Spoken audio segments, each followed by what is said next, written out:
Economics. चलिए start करते हैं। अब यहाँ पर जो मैं ग्राफ शो करूँगी एमसी और एसी का। अब इससे पहले वाले साइड में आपने एमसी और वेरिएबल कॉस्ट और एवरेज फिक्स कॉस्ट का कॉन्सेप्ट देखा। अब एवरेज कॉस्ट का, सारी कॉस्ट का एक साथ देख लेते हैं। ठीक है, ये आपका ग्राफ है, Y axis, X axis. Y axis जो है वो आपका कॉस्ट है और आउटपुट वो जो है वो एक्स एक्सिस पर है। मार्जिनल कॉस्ट क्या होगी, तेजी से गिरेगी, तेजी से बढ़ेगी, और एवरेज कॉस्ट जो है थोड़ा पहले धीरे धीरे स्लो डाउन नीचे की तरफ आती है और फिर बढ़ना शुरू होती है। और मार्जिनल कॉस्ट जो है एवरेज कॉस्ट को मिनिमम लेवल पे कट करता है, यानी कि चाहे वो एवरेज कॉस्ट वेरिएबल हो, चाहे वो एवरेज टोटल कॉस्ट हो, सबको वो मिनिमम लेवल पे ही कट करता है। ठीक है, अब ये इसका थ्योरेटिकल देख लेते हैं। एमसी जो है लेस देन है एसी से। एमसी जब एसी से कम है तो एसी क्या कर रहा है, फॉल कर रहा है। क्या कर रहा है, एसी फॉल, देखिए यहाँ पर। ठीक है, और जब जो है एमसी कट करता है एसी को, जब कट कर देता है ये एसी को, ठीक है, तो एसी कहाँ होता है, अपने मिनिमम स्टेज पर होता है, तब सबसे कम स्थिति में होता है। उसके बाद वो बढ़ना ही शुरू करेगा।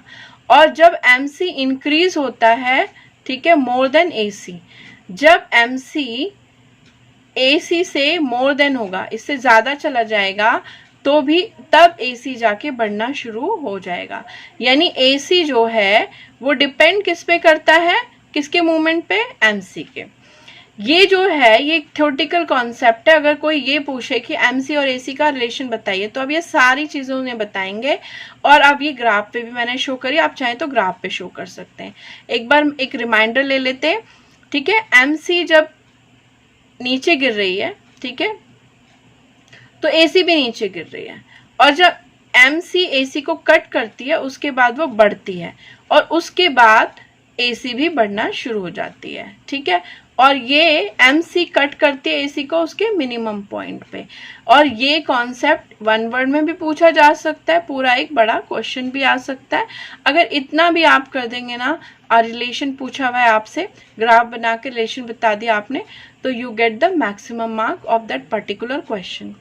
चलिए, तो आशा करती हूँ आपको समझ में आया होगा। आसान कॉन्सेप्ट है, लेकिन थोड़ा कॉस्ट के ग्राफ पे दिमाग में आपको बिठाना पड़ेगा कैसे होते हैं। तो फिर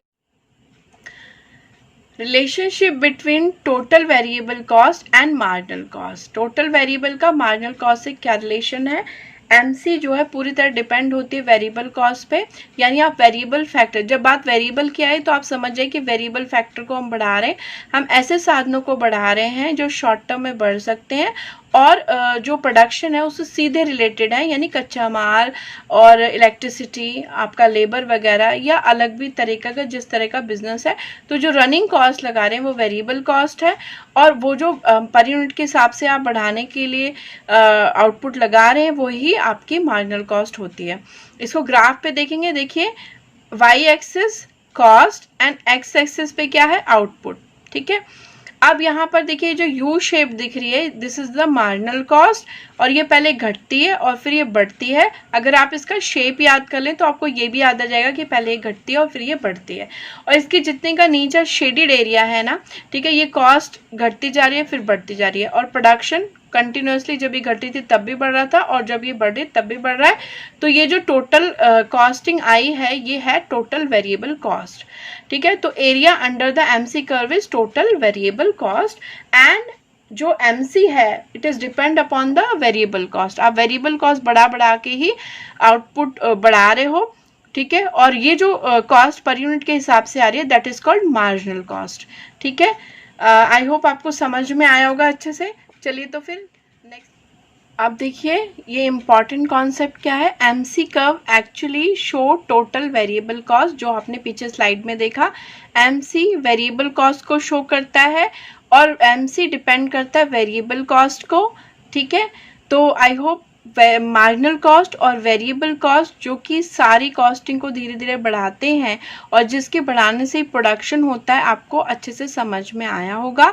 अब तक आप marginal cost, variable cost, average variable cost, average total cost, और एवरेज फिक्स कॉस्ट के सभी कर्व को अच्छे से कर चुके हैं और इनके आपस के रिलेशन भी देख चुके हैं। अगर किसी को थोड़ा भी कॉन्सेप्ट पे डाउट है तो प्लीज़ मेरे प्रीवियस वीडियोस को एक बार और देख लें और इनको अच्छे से समझ लें। और मैं आपको गारंटी देती हूँ कि बस इतना ही कॉन्सेप्ट और इतना ही आसान है। तो प्लीज़ सभी नोट्स को अच्छे से देखिए और अच्छे से पढ़िए and all the best. Thanks for watching the video. चलिए तो फिर मिलेंगे अगले वीडियो पे, लेकिन प्लीज़ लाइक करना और शेयर करना बिल्कुल ना भूलें।